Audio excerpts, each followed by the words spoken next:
Hey there, Vikings faithful. You're listening to the Purple People podcast. We got two of us this week. We got Kyle West, that's me. I got Adam Carlson. And I'm here. And Kyle Smith is out, but he will be back next week. Hopefully, fingers crossed. Mm-hmm. Mr. West actually had the privilege of naming this week's episode. No, that was Mr. Smith. That was Mr. Smith, man. He's not with us, but he named the episode, so he is with us in spirit. Oh, sure, he names it and runs away. I see how this works.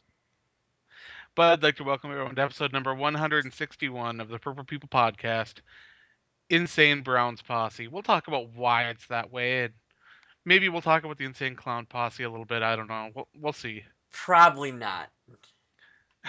Especially since I only know like 4 of their songs.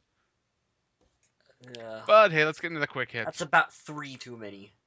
That's about 4 too many. Let's be honest, that is 4 too many songs to know. Hey, I live in Michigan. I'm surprised I don't know all of them. Are they from Michigan? Oh, shit. Oh, yeah. Now we're talking about them. We shouldn't do that.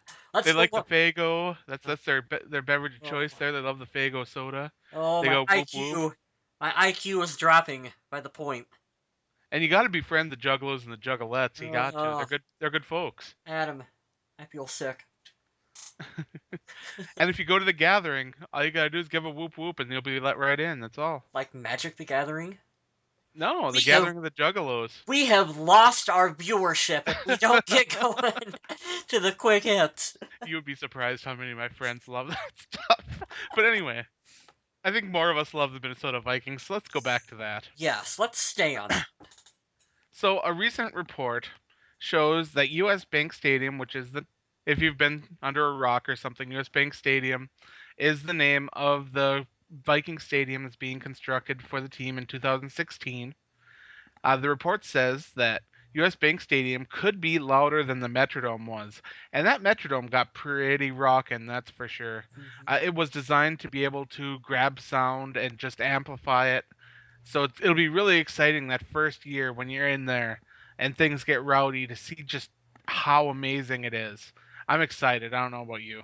First game of the regular season, opening kickoff should be rockin'. Like Vikings fans, let's get the new U.S. Bank Stadium.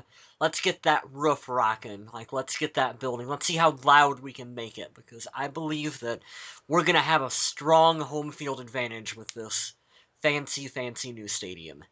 I absolutely hope you're right. And I've been writing articles all week over on the Viking Age about a lot of the cool features that this stadium's going to have.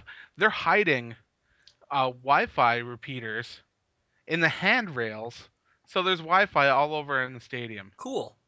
That's really cool. Every time I hear something new about U.S. Bank Stadium, it's just, oh, that's cool. That's smart. Like, everything just seems really intelligently designed.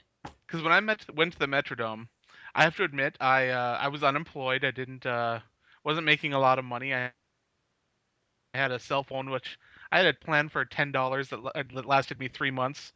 It operated pretty much just on Wi-Fi. So when I went there and I couldn't get a signal, I couldn't take a lot of pictures and post them to Facebook till I got back, and I wasn't able to brag to all my friends I was there or stream it on any of the social media sites, especially Periscope. When I gotta say, when I get to that new stadium, I'm gonna be Periscoping the hell out of it. The Metrodome kind of reminded me of like a big high school gymnasium. Like it had that 80s kind of gymnasium quality to it. And as excited as I am for this final season of outdoor football, and I love the time that, the accommodations that they've spent for us at TCF. It's really super cool and nice that deal was able to get worked out. Absolutely. It doesn't feel like home. I mean, it's been a fun temporary little stay, but man, when they can finally get to playing at U.S. Bank Stadium, it's going to feel like the Vikings are home again, and that's what I'm looking forward to as a fan. Yeah, the Metrodome was nice. It was quaint. You walked in, you thought, oh, this is a nice stadium. But nice only goes so far. You're not blown away. It was cool because of the history. I'm a big history fan, and even though the Metrodome was kind of dumpy, it was cool still going there because of all that had happened and all that had taken place The within urine trough, within that's that what it's all stadium. about. Yes, no more of that. I wonder if they sold. You know how they sold all the pieces of the Metrodome? I wonder if anyone has that. Does anyone I get it? bet they did. Oh. I can't believe that to control the smell, they just kept dumping more ice in there. Oh, Metrodome, I Oh. loved you, but yeah, I'm glad to see US Bank Stadium coming up. I really am. But let's talk about one of your favorite guys, though. Sean Prater. Remember Yeah, him? He is still on the team. yeah, cornerback, right? Yes, from Well, kind Iowa. of. Well, he may Uh, be moving to safety. that's what I was just gonna say. This guy might be playing a different spot in the defensive backfield. From what I understand, he's going to be part of the competition with Robert Blanton and some of the other young guys there at safety. And as you guys know, I love competition between young guys. It brings out the best in everyone. Actually, you can find different situations where one guy has another strength and another doesn't. Exactly just like they've been talking about in the linebacker battle between Audie Cole and Eric Kendricks. Uh, Mhm. Head coach Mike Zimmer was talking about using Audie Cole in thumping situations on early downs and then swapping out in passing situations and other specific situations to have Kendricks in because of the difference in athleticism compared to physicality. And this is exactly the kind of stuff that we're talking about with Mike Zimmer that we never talked about with Leslie Frazier. Everything seemed to be the veteran that was holding down the spot, and the young guy would Yes. take it over when the veteran was done. Not even necessarily when the veteran was done. When the veteran was mercifully and without any sort of passion, just beat into the ground and forced out of the position. And Uh, even then, sometimes it would take an additional 3 weeks before before any kind of change was made. Let's backtrack a little bit and talk about Sean Prater. Sean Prater, believe it or not, though, I felt was a little lost in the transition from Leslie Frazier to Mike Zimmer. it's true. He actually had more of a larger role in the Leslie Frazier defense versus kind of what he's seen. Honestly, there were big stretches of last year I don't even think he was active. And you kind of forgot that Sean Prater was on the team. I'm a big Sean Prater fan, and even I was like, oh yeah, that's right. He's still a Viking. Like, what happened to him? He Uh, was pretty effective in the cover two situation, and I yes. felt like he actually got pretty comfortable to it. Hmm. And then when the switch came to for Zimmer, just adding more pressure, being more aggressive, I think that it might have been a little overwhelming for Sean Prater, and Yes. maybe the move to safety might be a little bit more for what he could really use. I mean, when Well, you got a player as athletic as Prater is, and he's got the size, he's got some instincts, uh, rather than being bottled up in a cover two system, letting him run free instead of making him learn pretty much essentially an entirely new way of doing things well, as a cornerback could be different. let's be honest here, Adam. The way the Vikings are shaping up on corner with Xavier Rhodes and the recent draft pick of Trey Waynes, it's going to be tough for someone like Sean Prater to make the team at that That's true. position because he is a smaller corner. He's 5'10", 190. So he's that smaller Antoine Winfield kind of mold. Um, Moving him, at least trying him out at safety, is going to be his best shot to make this team. It's I true. I think it is an area that he can help the team out in because I can see him being able to step up into run support and being decent at that from the safety position. It's true. Hmm. So I wouldn't say, oh my gosh, he's gonna light the team on fire at safety, but I think he can be a good rotational piece for the Vikings at that position. Well, safety was one of the situations that was overlooked in the draft this year. Yeah. The Vikings had some opportunities to grab a couple safeties early on, but instead they had other players just fall in their laps or had different priorities on their table, and they ended up having a situation where they're either going to have to go with Robert Blanton or have another guy win the spot from him. Hmm. And with, like you said, with the depth at corner, with essentially 4 to 5 guys almost having their spots locked in already, Sean Prater moving to safety would be his best chance Mm-hmm. to get a spot on the roster. That as well as proving himself on special teams. Now, does Sean Prater have to win a starting job in order to get on the roster? No, he doesn't. You can just prove to be a capable safety and be able to contribute on special teams, and that kind of contribution won't be overlooked. And he does have 4 years playing corner, so if he makes the team at safety, or yeah, at safety, and then let's say, because we've had this happen to us before in the Yeah, past, we get decimated with injuries at that corner position, you can move him back out and he can play it, because he does have a year underneath Mike Zimmer's defense. He's got the 3 years prior just playing the position, so you could, if push comes to shove, he's got versatility would come out with him. Like I said, I'm, absolutely. I'm, I'm a Sean Prater fan. You know who else I'm a fan of, Adam? Who's that? Adam Thielen. I don't blame you. Mm-hmm. The guy has proven himself to be just a monster on special teams. He caught his first NFL receiving touchdown last year, which is pretty awesome as well. When you got a guy that can contribute on special teams and wide receiver, you got a guy that's pretty talented. And then when he goes to the University of Minnesota and works with a guy like Larry Fitzgerald to help pick up some of the smaller things, you got a guy that's going to be fighting for a roster spot once again this year Mm-hmm. that could be getting a little bit of an advantage. I like it.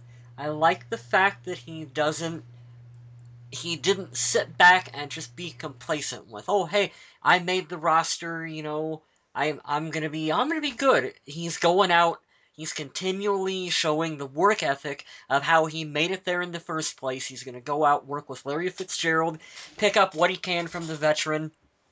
Fitz is one of my favorite receivers in the NFL. I wish there would have been some way for him to end up in Minnesota. That would have been so cool, but just wasn't quite meant to be. It wasn't in the Wasn't in the cards. cards. Pun intended, maybe. I'm not sure, but Oh yes, Adam Thielen he'll make the roster again. I'm pretty sure of it, Adam.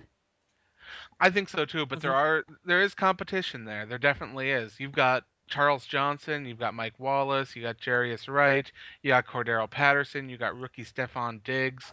You got a lot of these guys that are just aching to Hmm. get a spot, and it might come down to Thielen versus Diggs as far as who can contribute on special teams, who will be the punt returner, who can prove themselves in camp, or it might even come down to the Vikings taking 6 wide receivers on their roster. Which is not something that we have done for a while now. But this team is going to be all about giving Teddy Bridgewater weapons. So maybe you do want to go heavy on receiving talent. And on a side note, I do believe this is the year, and I've made this prediction the last 2 years and been wrong. So I'm going to keep doing it. This will be the year that the Vikings only take 2 quarterbacks into the 53. I keep saying it, and it never happens. I, I didn't put any thought into this before you said that, but I could see that.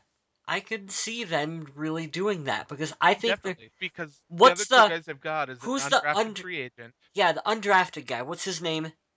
and then they've got that guy that's bounced around the league, Mike played for Kafka. several teams. Yeah, Hmm. so they've got a weird competition going on there, and neither are guys that you really need to stash on your roster Well, I in was order thinking to. though that if they were gonna do anything, the undrafted kid, who, jeez, I should know his name. Um, I would think that It's maybe Tyler Hankey. yes, I've heard positive things coming from him. Just kind of from the coaching. You know how much of it's coach spin and speak this season, but maybe Right. he's the guy that you put on your practice squad in case something should happen. Let's not even go there. But Well, the but Vikings have that just absolute rock of a backup quarterback in place in Sean Hill. mhm. He is probably I don't know. I haven't seen a lot of the rankings as far as backup quarterbacks go in the NFL, but Sean Hill's got to be close to the top. There was a list on NFL.com that ranked the backup quarterbacks, and he was not in the top tier, but he was in the, I forget how they broke it down, but essentially your second tier, can come in and win some games for you Yeah. kind of pack. And I'm like, yeah, that makes sense. He was. I love seeing a guy with 13 years of experience coming in to help Teddy. That's great. Mm-hmm. But we got a little sidetracked talking about Adam Thielen there. Well, you know. But since we're talking about football camps, let's talk about Anthony Barr. Out in California, he had a football camp for kids. A lot of the guys from UCLA were there to work with him, including Eric Kendricks, his new teammate at linebacker there for the Vikings. That's so cool. I still can't get over how awesome that is that we got both those guys on the team. It's really interesting how that worked out, and it's going to be that kind of just simpatico Yeah. because they know each other so well. That's one of the things that I think those two guys will have going for them. But this is the first time that Anthony Barr has hosted that camp, and what I love is that he called it the first annual football camp. Mm-hmm. So that means that he intends on doing this every year, I guess, Yeah. which is fantastic. Anthony Barr is a great high character guy that I don't think that gets talked about as much as it should either. But, you know, that's what Rick Spielman likes to draft on top of talented people, just guys with high character. It's true. It is. But now it's time to talk about Adrian Peterson. Yeah, the football Peterson. I'm excited to talk about these two topics we got here. Well, we got 3 topics coming up here on Adrian Peterson. The first is an NFL.com article, and it is a pretty neat article where they guessed who was going to lead the league in each statistical category during the 2015 season, and their leader for rushing yards, they're guessing, will be Adrian Peterson with 1,625 rushing yards. Is that all? That's actually pretty interesting because that means an average of 101.6 rushing yards per game, which Adrian Peterson has only averaged more than that twice in a season. It also means that he would average, his NFL average to this point is 98 yards per game compared to the 101.6. So they're expecting him to be better than he was the previous year. And the 1,625 rushing yards would also be his third best rushing total for a season, other than the 2008 and 2012 campaigns.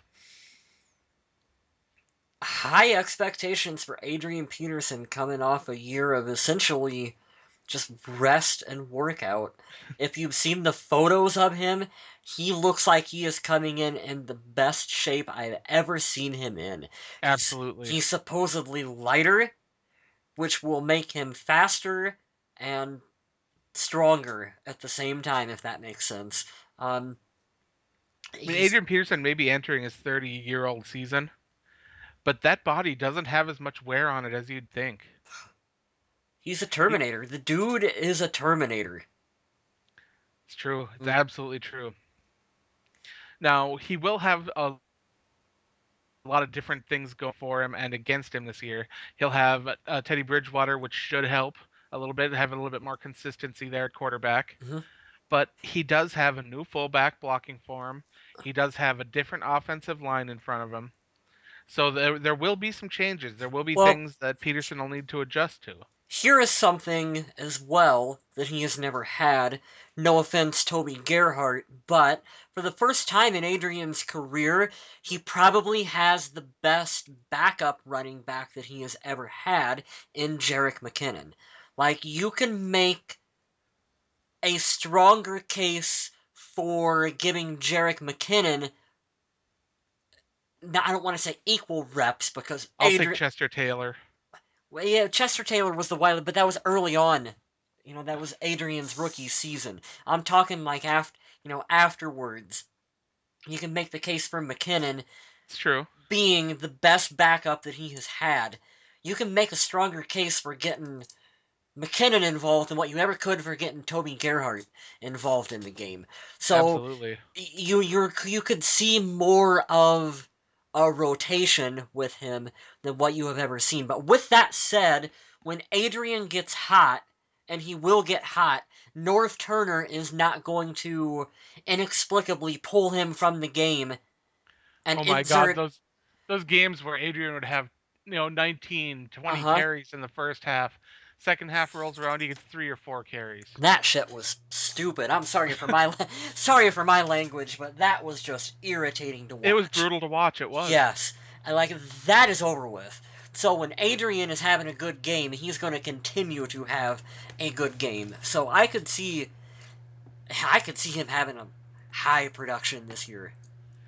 Now, Gil Brandt, the guy that wrote the article for NFL.com predicting this stuff, although he sees Adrian Peterson leading the league in rushing yards, he doesn't see him leading the league in rushing touchdowns. Do you want to take a guess who that would be, Mr. West? Marshawn Lynch? Denver Broncos running back C.J. Anderson. He predicts his 16 rushing touchdowns for him this year. Wow, okay. Not a name you hear very often, but No, it's a you guy don't. that will get the looks. He will. Do you have the article in front of you? I do. Where does he have Todd Gurley? Just out of curiosity. Oh, no, they don't rank them. Oh, okay. They just have each of the top people. Gotcha. I thought he does list a couple of the other, like a couple alternates as far as who it could be. And his alternate is LaShawn McCoy. Okay. Yeah, maybe. Yeah. I am really interested to see this little side topic here. What, oh geez, I just totally drew a blank on where I was going with that. Oh, that's not good. It happens. Well, let's jump into the Adrian Peterson structure then, right now, right? Wait, hold on. Todd Gurley. I was just going to say, I'm really looking forward to seeing what Todd Gurley is able to do for his rookie season. I'll take Melvin Gordon over him any day still. I'm a Gurley fan. Coming off the injury, but well, I like the Gurleys too, but I'll take Melvin Gordon on the football field. Oh, terrible joke. Sorry, guys. Let's get back to Vikings football. We got derailed again. But yeah, Adrian Peterson restructured the last 3 years of his contract. It'll lower the cap hit. It'll lower the overall cost. It'll give him more guaranteed money. The absolute details have been speculated online, but there hasn't been anything cemented enough for me to be confident enough to share it with you guys, so I haven't. When I do get some hard numbers in front of me, I'll definitely pass it on to you, which will probably happen before this podcast is online for you guys. But for us right now, it's still just kind of speculation. There's supposed to be an incentive-based contract with like the escalators and whatnot for. I don't even begin to understand how that stuff works. More guaranteed money with escalators is the way it looks. Yep. Basically, Adrian, go out there and perform good, and you will get paid accordingly, I guess, is how that works, right? That's the way it goes. I mean, he's got his guaranteed money, and then past that, he can earn more by performing well on the field. It's a pretty fun way to do it. Now, I had the Minnesota Vikings at $9,568,505 in salary cap, according to the NFLPA cap report. But then the Adrian Peterson restructure came along, and I had no idea how much that is. So that is the figure prior to the Peterson restructure. Before the restructure, the Vikings ranked 16th in the NFL in salary cap available. And this restructure could probably put them near probably 10 or 11 million available, which frees up a lot of room to be able to carry it over or to try to sign someone to a longer term deal. Which, if you were to kind of look at the roster and go, who is the next guy that the team needs to lock up? Harrison Smith. That's right. Immediately comes to mind. And I could see them doing, how we really didn't hear anything about Kyle Rudolph getting a deal until all of a sudden Kyle Rudolph got a deal. I'm going to imagine that will be the same way with Harrison Smith. We're not going to know when the Vikings are working on this deal, what the deal is, until, oh, by the way, Harrison Smith has a new multi-year $1 million deal with the Minnesota Vikings. I'm guessing they're also going to work out a long-term deal with Matt Khalil because there's no way they're going to pay him that 5th-year option money. No. From what it was. So if they don't work out a deal, he will be gone after this season. But I strongly believe they'll be able to work something out. And I do believe that Matt Khalil will come back better than last year. So yeah, his confidence got hurt last season, but I And think he's got Fusco next to him this year instead of Charlie Johnson. Charlie Johnson, so he's better by default. Didn't we talk about that last season? How one of us, I think it might have been me, it might have been you, I don't remember. We bashed on him so I, much. I feel kind of bad about it now that he's gone. It's like Yeah, I don't. I can bash on him when he's one of ours, but now that he's not one of ours, I can't bash him anymore. Yeah, I will continue to bash Charlie Johnson because I do think that part of the problem with Matt Khalil was playing next to Charlie Johnson. I agree. Mm-hmm. I agree. Watching him on the ground so often was Oh, so frustrating, and he was my donkey of the week so many times. It was either him or Vlad pretty often. he gets the Lifetime Achievement Award for the Lifetime Donkey Achievement Award. That is not the award you want. Oh. The worst was always when, like you said, you would see him fall over.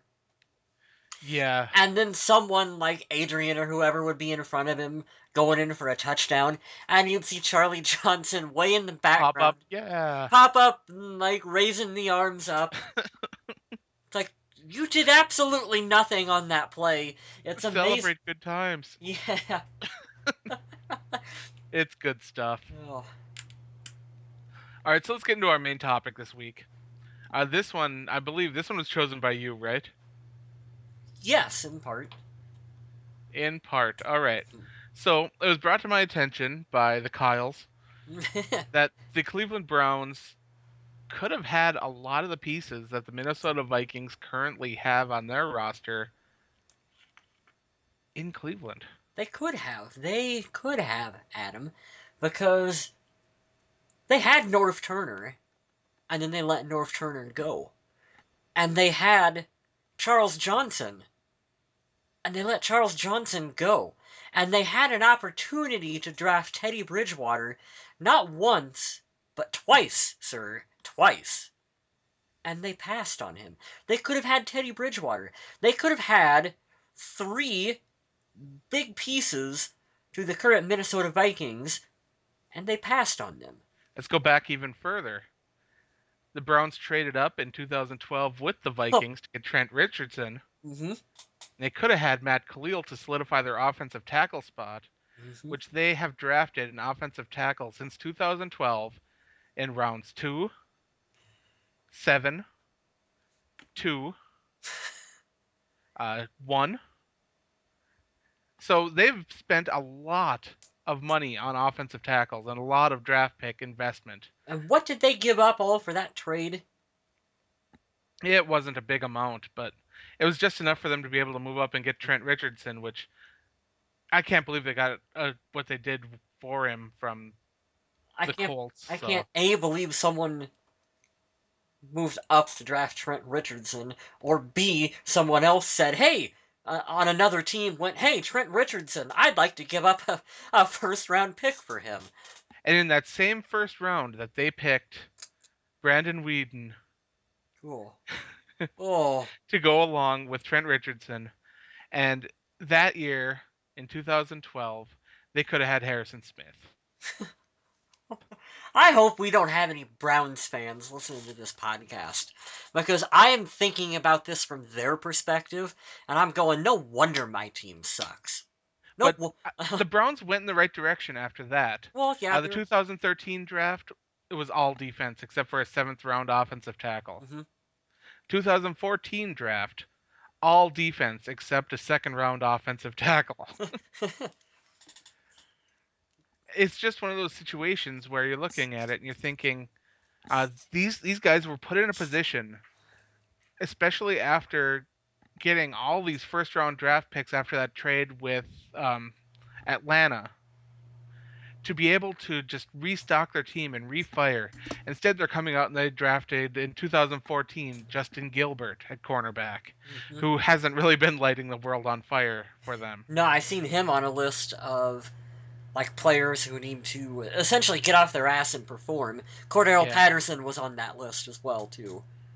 Then that same year, pick 22, they got Johnny Manziel when they traded up.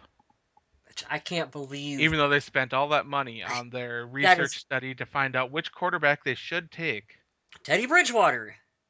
That's what the study said, and Mhm. instead they decided to go the other direction, which I I don't guess it's whatever understand. they want. It's their team, right? I don't understand why you would spend all that money to do a study and then just not listen to what the study says. But like I was saying earlier, the Browns have restocked. They've got a solid team on defense. They got a team that can contend because of their defense. Now, if they can get an offense in place, Terrence West is a guy that's been playing very well at running back. I'm a fan of his. He's fun to watch. He Mhm. really is. He's a good young player. But he needs that quarterback that can get things done. And right now, I don't know if he's on the roster for the Browns. Cleveland needs, man, they need some stability, like you said, at the quarterback, and they've gone through so many offensive coordinators and new systems. They have. Oh man, their players just need like 2, 3 years. Same system, same staff, same quarterback. Doesn't even have to be a good quarterback. You just That get, offensive line's constantly in flux, too. Like I yeah. was naming off all the spots that they were drafting offensive tackles. The interior of their line it's not bad, but man, Hmm. protecting that quarterback's been rough. We saw it when we had Johnny Manziel laying on his back in the end zone. If you haven't seen the picture, it's been photoshopped into everything. The one where he looks like he died. That's the one. Wasn't there one where someone made it look like the Undertaker gave him a tombstone? Yep. Yeah, that one's my favorite. Uh, Got the but eyes rolled back and the tongue out, laying I over still top. can't believe that the Browns put themselves in such a good position from a draft standpoint and just absolutely donked it. I mean, they got good defensive players, like I said, but Hmm. man, they could have had so many different places to go, and they, There's they a could have lot of they could have had a lot things. of the Vikings. There's a lot of things that the Vikings have done that's, that's stupid and that's questionable. Why'd they do that? Whatever. But at least I feel like every couple of years, they eventually figure it out. You know what I mean? And we're in one of those times right now where it's like, hey, our team, we're getting it figured out. I feel like we've got a positive direction that we're heading in, that we're building towards, I can be excited about. You look at some of these teams like Cleveland, and they just seem to be spinning around, just constantly spinning with I no. still can't believe that 2014 pick 8 comes up, Vikings are on the clock, Browns trade up, and you're thinking, okay, they're getting a pass rusher, an offensive lineman, or something. They could have had Anthony Barr right there. They took Justin Gilbert. Vikings got it one pick later and got some of Cleveland's picks. Mm-hmm. Playing the woulda, shoulda, coulda game it's a lot of fun, but things pan out the way they do because of the decisions that are made. The Browns are where they're at because they made some poor decisions. Mm-hmm. Interesting, you can kind of look at this from the Vikings side too. It's kind of an interesting what if that I always like to kind of go back to. And I'm a huge Jared Allen fan. Huge. Love him. Right. Loved having Jared Allen on the team. But the year that the Minnesota Vikings traded for Jared Allen and we gave up the draft class to Kansas City to bring him in, if they would have stayed put, they could have, with their pick, drafted Joe Flacco for the quarterback position. Now Flacco. yes, Joe Flacco. You can look at that and you can go, man, Jared Allen was a great Viking, but how long did the Vikings continually need a quarterback? I don't know what you think of Joe Flacco, but I've been a fan of his. I would have loved to have seen him come into Minnesota. I think that would have been fun. That would have been some stability through that time when we had Tavares Jackson and all that junk that was going on. Wouldn't have happened. It's like an interesting what if scenario right there for Minnesota. It is, and I'm glad Mhm. things worked out the way they did because this Vikings team's got a lot of young talent, and the Browns do too, especially on the defensive Mhm. side of the ball. But man, I'm glad they made some of the decisions they did. But on to the social media question of the week. This one I liked. Who's the under the radar player that you're rooting for to make the roster in 2015? Who's this Adrian Peterson that's coming back? I've heard good things about him. Yeah, I hear he's a good guy. Yeah. I think Tommy he I Gunn, think he has a shot. he could do it. Tommy Gunn says Marcus Sherrills, Is that which do you think that's a Rocky reference? maybe, I don't know. Tommy Gunn. If you're listening, you should let us know if that is a Rocky reference with your name. Corbin Johnson says Stefan Diggs, who could be exciting. He really could. He needs to work on his physicalness. He gets bumped off routes a little too easy, but I could definitely see him making impression definitely on special teams. Don Benton said that huge Polish dude whose name I can't spell. Babatunde Ayagbusi. That's him, Babatunde Ayagbusi. Ayagbusi. I like him. You see the photo we posted of him in the little teeny tiny car? Actually, it was probably a full sized car, but him sitting inside of it with his like arm out the window, it looked like you or me sitting in a go kart.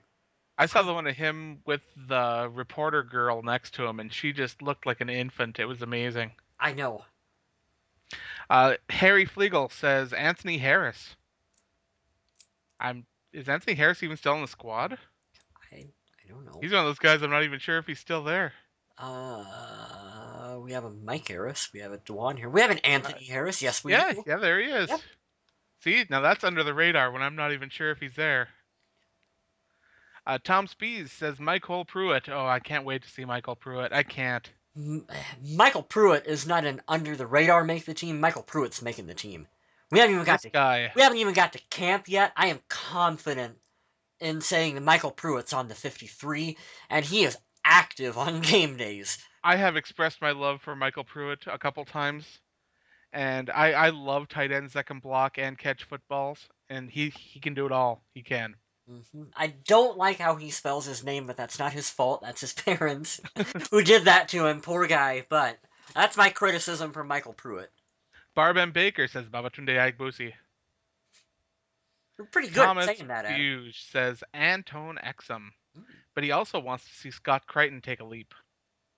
Nobody Which is said good. nobody has said my pick yet. Dave Hickey says Adam Thylene, also Sean Prater. No, there was some love for Sean Prater. Absolutely, it's good to see that. Who are you looking at? Casey Matthews. Remember? Ooh. Remember we signed him, the linebacker? Has a little bit of a last name you may have heard of. A little familiarity there. Yeah, we know he didn't quite maybe work out for him in his prior stop in Philly, but different defense. Mike Zimmer, defensive-minded guy. 5 years in the league is enough time that maybe you hope that whatever went wrong for him, it's gonna click for him now in Minnesota. And I'm excited to see what he's gonna bring to training camp and what he can bring in preseason. Do you want to guess where I'm gonna go with my pick? Oh, you're gonna go offensive line. I am. I want to try to guess this. All right. Let me think here.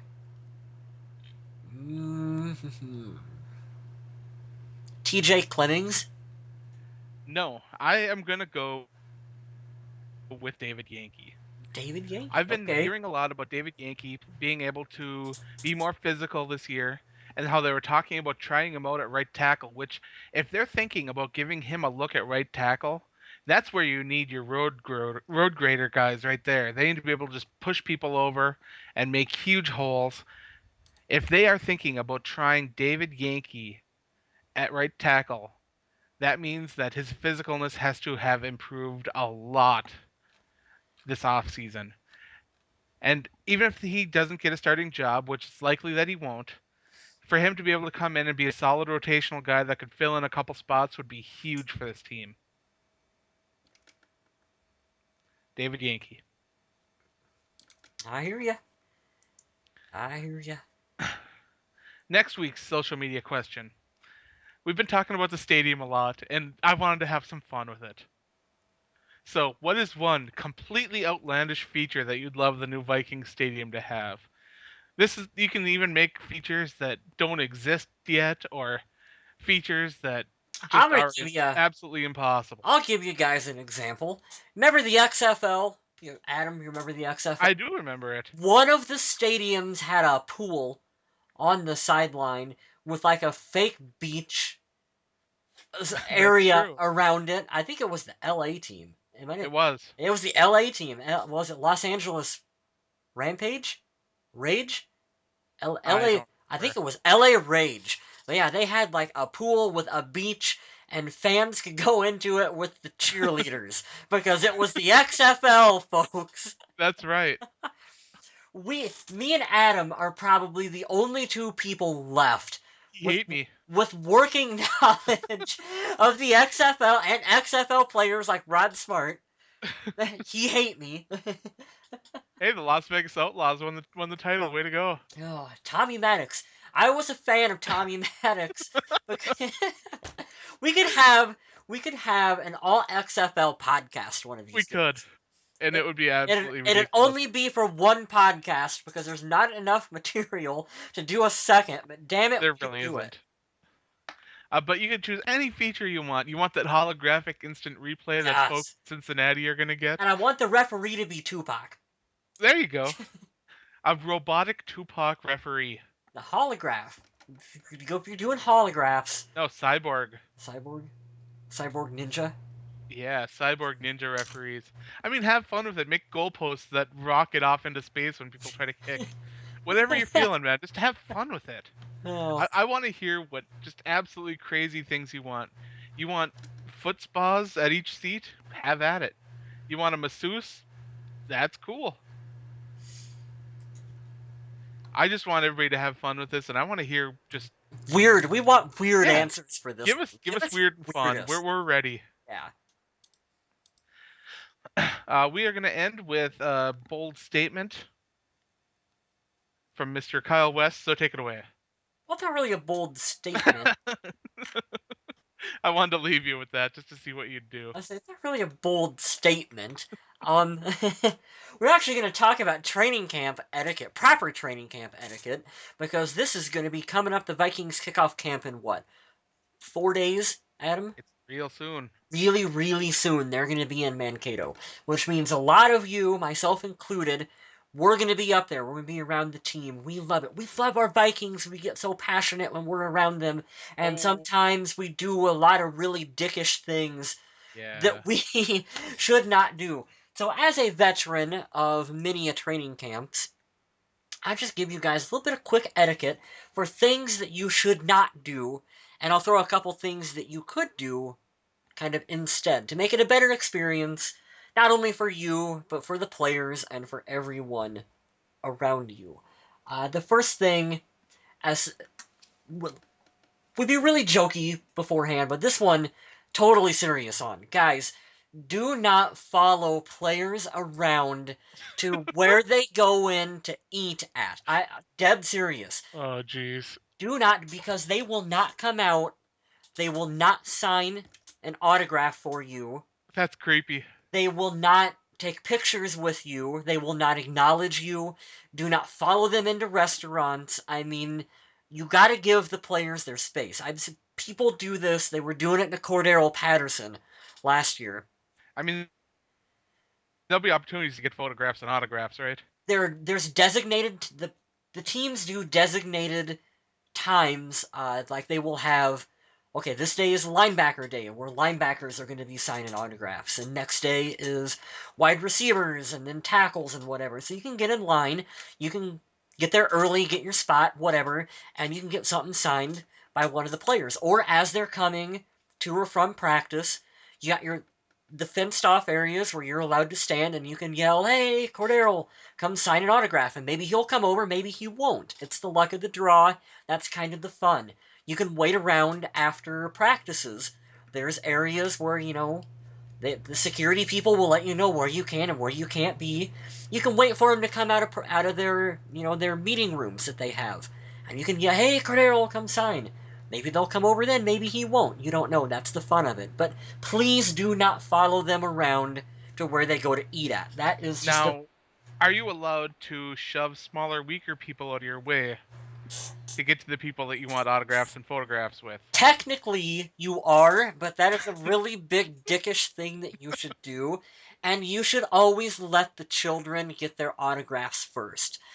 Especially because we people who have done this before, we know who you are when you're going up there to get an autograph for something that you're going to turn around and stick on eBay. We can tell, we just know what you're doing. Don't do that. Don't be that guy. Like, let the kids go out there, let them get their chance, let them get their opportunity, because it means more to a 7-year-old kid to go meet even someone you don't even, not even a big star on the team, Tom Johnson.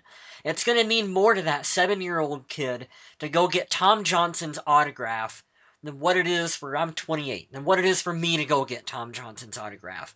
Let the kids get it first. Like it should, it's supposed to be for them. There was an incident last year where people involving Teddy Bridgewater, where people got so excited and started pushing and shoving that the fence collapsed Oh, jeez. and no one got hurt, luckily.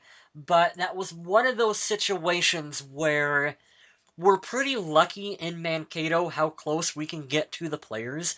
You can get within arm's distance of Teddy Bridgewater. You can have a conversation with Teddy Bridgewater. And that's really super cool.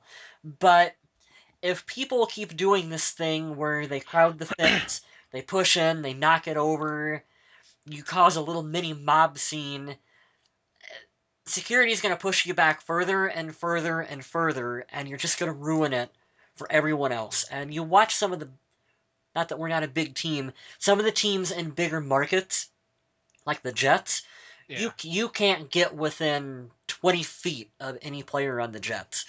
And I have been, Jared Allen was on a bike, and I was standing right next to Jared Allen while he was on a bike, and we had a conversation about steak. like I mean, how cool is that? Those are the kinds of things that you can experience if you just have a little bit of, we always end it with stay classy. If you stay classy while you're up there, you can get experiences like that. You really can. Now, speaking of food, if I'm hungry and I want some pizza after training camp, I'd call up Domino's or something, right? No, well, you could, but don't do that. Because you should go to Jake's Stadium Pizza. It is right by where they practice. And Jake's Stadium Pizza is like Viking Central. Players name check it all the time because the pizza is outstanding, and they order it like to their dorms. They'll order it and get it in there. So you can run into players at Jake's Stadium Pizza, which, as we said before, don't really approach them for not the time for autographs, but it's cool. I've ran into coaches. I've ran into our equipment manager. What's his name? Dennis Ryan. Yep. Yeah, Dennis Ryan. I ran into Dennis Ryan just in line, and I recognized him. I was like, "Hey, aren't you the Vikings equipment guy?" And he's like, "Yeah, I sure am." So I had a small conversation with him at Jake's Nice. Stadium Pizza. It's a really awesome place. It's decorated everywhere in Vikings memorabilia. They got signed Vikings jerseys. They got signed Vikings helmets, 8x10s, all kinds of stuff. It's always during training camp. You always got different fans wearing jerseys that you can talk to. You can meet all kinds of new people. So you got to check out Jake's Stadium Pizza. There's other really good areas right around there too. There's a uh, Cold Stone ice cream shop, and I'll let you guys in on a little insider tip. Adrian Peterson really loves his Cold Stone ice cream. Now, like I said, that doesn't give you the right to just like wait for him to show up for it. But if you happen to be there, there's a really strong chance that you can maybe see Adrian buying some ice cream. So if I'm at training camp and I see players that I don't like, should I yell racial slurs and swear words at them? You probably shouldn't. And for the most part, surprisingly, people are pretty cool about not doing stuff like that. You always run into the rogue one or two people who have had a few too many to drink that do things like that. But for the most part, people seem pretty cool about respecting players. Don't, unless you were a kid. Kids can get away with this, but if you were an adult, It is extremely rude to ask a player directly to their face, "Who are you?" You get this quite a bit. Now, who are you? Because a lot of the people, look, Adrian is not really going to sign autographs by the fence, but a lot of the people who are walk-ons, whatever, will. You might not recognize them, but it actually means just as much for them to sign an autograph as what it does for you to get it from them. And so don't be rude and like dickish and go, "Now who are you again?" Like there's better ways to go about it. Little kids can kind of get away with it because they're kids, but don't do that. All right. No, that's all the questions I have for training camp etiquette. Do you have anything else that you want to talk about before we close out? I'm trying to think if there's anything else that I missed really quick. While you're We up. can always talk a little bit more next week, and if you can get together a couple more things, they're Yeah, fun like I to said, discuss. They are. if I think of And who anything knows? I else, might even think of some more questions that that I need actually that answered. actually worked out pretty good. Don't Well, on that note, I wanted to close by don't hold thanking on. a couple I have people. one more thing. Oh, Don't ask players for things that they are currently wearing. You wouldn't think that that would come up quite a bit, but it does, and it comes up by people who ought to know better. so don't ask Hey, Blair Cordero. Walsh for his jockstrap. Yes, legitimately. Hey, Cordero, can I have your shirt? Hey, Cordero, can I have your gloves? Cordero, can I have your hat? When he's in his street clothes. I'm not just talking about, like, Now, where can I get gloves like that? That's a good question. you can buy them. They have the area right as you come in, the Vikings Village, where you can buy merchandise, you can buy jerseys, you can buy gloves, you can buy the ones like what you see, That should with be the, completely up to the player whether or not they want to give you stuff. the mall, there's a really good place in the mall that sells Vikings gear that you can buy. A lot of the times they will throw out, because they go through so many of those practice gloves, Right. they go through a different set a day. They'll give them out, but they usually give them out to kids. They'll sign, Understandable you know, completely. which is what I stress the most, people, is that let the kids have their fun first and foremost. Really, please, if you take anything away from it, it should be that. All right. I wanted to close with talking about our GoFundMe account. We currently have a GoFundMe account for the Purple People podcast. What it's for is we would use the money to upgrade our Podomatic account so that we would no longer have any problems with using up all our data when we host to iTunes or Stitcher or Podomatic or anything else that runs off that RSS feed. So what we did was we asked you guys to help fund it for us, and you guys have answered back very well and very nicely, and it shows a lot of love for us. We're not quite at our goal yet, but I'd like to thank Troy Thorson, Eric Spink, and Mike Canfield, especially those three, for their more than generous donations. We weren't expecting anything like that, guys, and it's absolutely amazing that you are showing your appreciation that way. It's actually overwhelming. Yeah, we had no idea what to think, what kind of feedback or support we were going to get for this, and it's really cool for you guys to do that. It's important. It's going to be fun for us to just be like, hey, we're on iTunes, and you can listen to us on iTunes whenever you want. Like, that is an important step for us, Yep. so Like right thank now, you. we're currently at 77% of our data usage. Hmm. So it won't be much longer this month, and it reset around the 14th. It won't be that much longer before our shows won't be available, and you'll have that British guy telling you, "Hey, we've used up our bandwidth." We don't like that British guy. No, He's our he donkey. He's our he donkey makes me for mad. He hosting. does. But we will be leaving the GoFundMe account up for a little while longer until we can fill up the rest of the cost for the updated Podomatic account. Hmm. We did this because we wanted to show by Vikings fans, for Vikings fans, funded completely by Vikings fans, and it is so cool that this has been able to happen. And those three guys I mentioned, Mike, Troy, and Eric, uh, it's unbelievable that you've done that, and it does, it blows my mind. Yeah, so if anyone listening, if you've got a couple bucks to spare and you want to throw in a buck or two, by all means, go for it. If you don't, that's cool too. We That's fine too. just thanks for listening. Like Yeah. everyone, just thanks for being part of the show. We've done a lot of episodes of this so far. I mean, we are on 161. That's mind blowing. That's about 160 more than I thought we were gonna last. To be perfectly Absolutely. honest. And we've got the Facebook page rocking. We got the two Kyles now working on Twitter. I think we've almost hit 1,000 people on Twitter. Nice. I would have to check. I'll have that stat for next week. Yeah, we're really excited about the direction this is going, and this GoFundMe account is just one more step in the right direction to making this podcast more recognizable. Okay, here is my really quick feedback for you guys. You can leave it on Facebook or Twitter. Would you guys be interested in a Purple People Podcast Instagram account? I would link the Instagram account to Twitter so that anyone who, you could link it to Facebook too. Yeah, we could Facebook and Twitter, and then of course I'll be in Mankato here in the 1st, 2nd, and 3rd. So I'd be posting all kinds of stuff, Vikings photos and stuff, right straight to Instagram. You'd have them on the other two sources, and then just kind of as I'm whatever different Viking stuff that comes up, I would post them on there as well too. Maybe we could do some kind of like infographics we could make up for like game days or after games. Like, hey, Adrian had such and such rushing yards and touchdowns, and we could maybe post that to like Instagram or something. So let me know what you guys think. That's kind of an idea that I had. Let me know if that's what you guys are interested in or what. I know I like the idea. Mm-hmm. But yeah, head on over to Facebook. Let us know what you think.